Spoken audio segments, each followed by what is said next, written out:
ہر طرح کی تعریف اللہ ہی کے لیے ہے جو تمام جہانوں کا پروردگار ہے۔ اے نبی کہہ دو کہ مجھے اس بات کی ممانعت کی گئی ہے کہ جن کو تم اللہ کے سوا پکارتے ہو ان کی پرستش کرو، اور میں ان کی پرستش کیسے کروں جبکہ میرے پاس میرے پروردگار کی طرف سے کھلی دلیلیں آ چکی ہیں،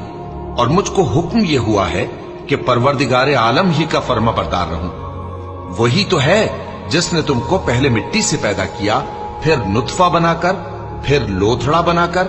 پھر تم کو بچہ بنا کر نکالتا ہے، پھر تم اپنی جوانی کو پہنچتے ہو، پھر بوڑھے ہو جاتے ہو، اور کوئی تم میں سے پہلے ہی مر جاتا ہے، اور آخر تم موت کے وقت مقرر تک پہنچ جاتے ہو، اور تاکہ تم سمجھو۔ وہی تو ہے جو زندگی اور موت دیتا ہے، پھر جب وہ کوئی کام کرنا یعنی کسی کو پیدا کرنا چاہتا ہے تو اس سے کہہ دیتا ہے کہ ہو جا، تو وہ ہو جاتا ہے۔